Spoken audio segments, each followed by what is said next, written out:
কথায় আছে না, ধর্মের কোল বাতাসে নড়ে। আসলে পৃথিবীতে যে অন্যের খুশি চিনিয়ে নেয়, তার খুশিও বেশি দিন টিকে থাকে না। কারণ কি জানেন, যে টকায় কর্মের ঘূর্ণিপাকে সেও একদিন টকে যায়। আর এটা অভিশাপ না, এটা নিয়তির বিচার। আসসালামু আলাইকুম, সবাই কেমন আছেন? আশা করি আল্লাহর রহমতে সবাই ভালো আছেন। আমি আজকের ভিডিওটা প্রায় রাত 3টা থেকে শুরু করেছি। আমার হাজব্যান্ড বন্ধুদের নিয়ে ঘুরতে যাবে, আর ওদের সকালের খাবারটা আমি রেডি করে দিয়েছি, আর সেটাকে অন টাইম বক্সে প্যাকিং করে নিচ্ছে। ফজরের আজান দিলে উনি নামাজ পড়ে বের হয়ে যাবেন। ওনারা বের হয়ে গিয়েছে, আর আমি শুয়ে পড়ার আগে চিয়া সিডটা একটু ভিজিয়ে নিচ্ছি সকালে খাবার জন্য।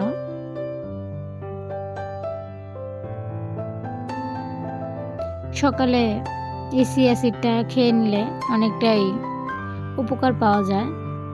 এখন সবারই এটা জানা, এমন কেউ মনে হয় নেই যে কি উপকার হয় এটা জানে না। যাই হোক, আমি ঘুম থেকে উঠতে উঠতে প্রায় 10টা বেজে গিয়েছে। আর ঘুম থেকে উঠে কি রান্না করব ভাবলাম যে উনি যেহেতু নেই, আমি আমার পছন্দের খাবারটাই রান্না করি। তাই চলে আসলাম ভর্তা বানাতে।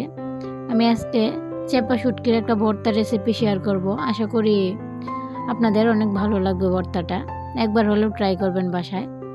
আমি প্রথমে রসুন আর কাঁচামরিচটা তেলে ভেজে নিয়েছি। এখন পেঁয়াজটা দিয়ে দিয়েছি। যেহেতু পেঁয়াজটা নরম, সেহেতু পেঁয়াজটা একটু পরে দিলেও এটা সিদ্ধ হয়ে যায়। পেঁয়াজ, কাঁচামরিচ, রসুন সবগুলো একদম ভালো করে ভেজে নেব আমি, একদম ভালো করে সেদ্ধ হয়ে যাওয়ার আগ মুহূর্ত পর্যন্ত। মোটামুটি সেদ্ধ হয়ে গিয়েছে আর ভাজাও শেষ। এখন এটাকে আমি নামিয়ে নেব। যারা ভর্তা প্রেমী আছেন আমার মতো, তারা কিন্তু এটা একবার হলেও ট্রাই করতে পারেন। আশা করি আপনাদের কাছেও অনেক বেশি ভালো লাগবে।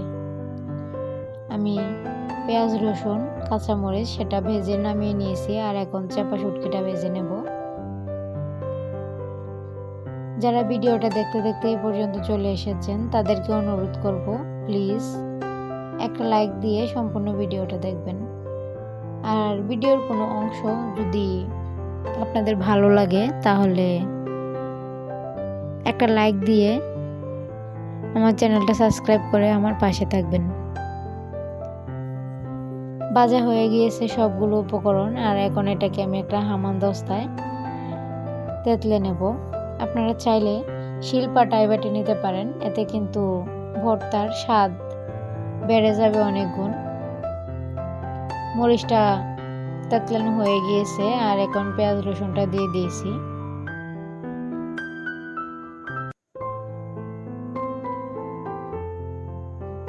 চাপা শুটকিটাও দিয়ে দিলাম, সাথে লবণ দিয়ে দিলাম।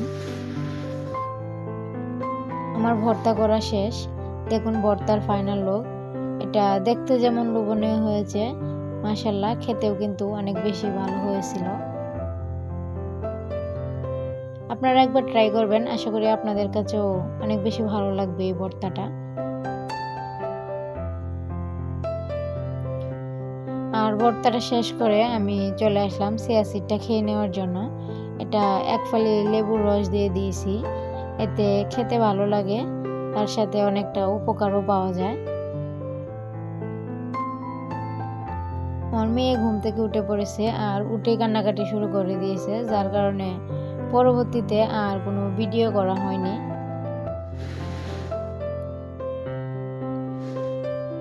চলে আসলাম একদম বিকালবেলা। আমি বিকালবেলা একটু ঢেঁড়স ভাজি করে নিচ্ছি, যেহেতু উনি রাতে চলে আসবেন, সেহেতু আসার আগে ওনার খাবারটা আমি রেডি করে রাখতে চাচ্ছিলাম। তাই বিকালবেলা একটু ঢেঁড়স ভাজি করে নিচ্ছি। সুযোগ পেলে আরও একটা তরকারি রান্না করে নেব। একটু ব্যালকনিতে আসলাম, এসে দেখি আকাশটা বৃষ্টি আসার আগ মুহূর্ত অনেক বেশি সুন্দর লাগছে, আর সেটাকে একটু ক্যামেরা বন্দি করে নিলাম।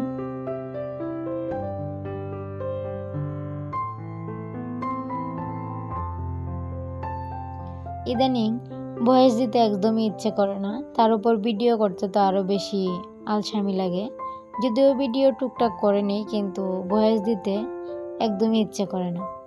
চলে আসলাম রাতের বেলা, আর এখন আমি ওনার পছন্দের ভুড়ি ভাজি করে নেব। সাথে 2টা গোটা রসুন দিয়ে দিয়েছি, এতে করে ভুড়িটা খেতে অনেক বেশি ভালো লাগবে। আমি একে একে সবগুলো মশলা দিয়ে দিব। আমি প্রথমেই বলেছিলাম যে ধর্মের কল বাতাসে নড়ে। আমরা যারা অন্যের গতি করতে চাই তারা কিন্তু একটাবার ভাবি না যে এই গতিটা আমারও হতে পারে। কিন্তু একটা জিনিস লক্ষ্য করে দেখবেন, আমি যদি একটা কারো ক্ষতি করি, আল্লাহ তাআলা আমার এর চেয়ে দ্বিগুণ ক্ষতি করে দেয়। তাই সবারই সাবধান হওয়া উচিত, সবারই কিন্তু এই জিনিসটা খেয়াল করা উচিত। একদিন না একদিন তার পাপের ফল কিন্তু ভোগ করতেই হয়। তাই বলবো, সবাই সবার মতো করে পাপ কাজ থেকে বিরত থাকবেন, আর কারো ক্ষতি করার চিন্তা ভাবনাটা মাথায় আনবেন না। আমি সবগুলো মশলা দিয়ে দিয়েছি, আর এখন এটাকে একটু ভালো করে মেখে আগুন ধরিয়ে দেব চুলায়। আমি হাত দিয়ে মাখাতে পারি নাই, হাতে অনেক বেশি জ্বালা পোড়া করতেছিল কেন জানি, তাই চামচ দিয়ে নাড়াচাড়া করে নিলাম।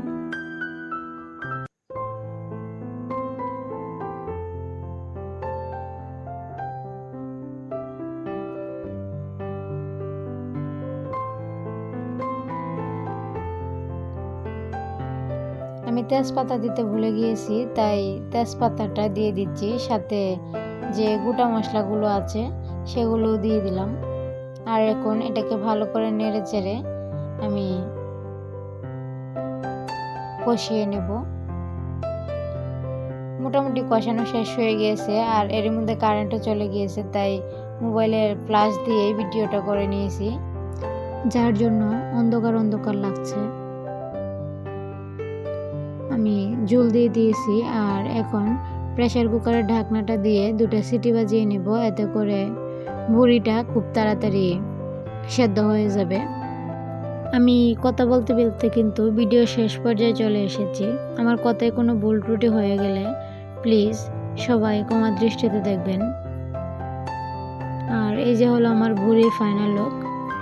যাই হোক, সবাই ভালো থাকবেন, সুস্থ থাকবেন। আল্লাহ হাফেজ।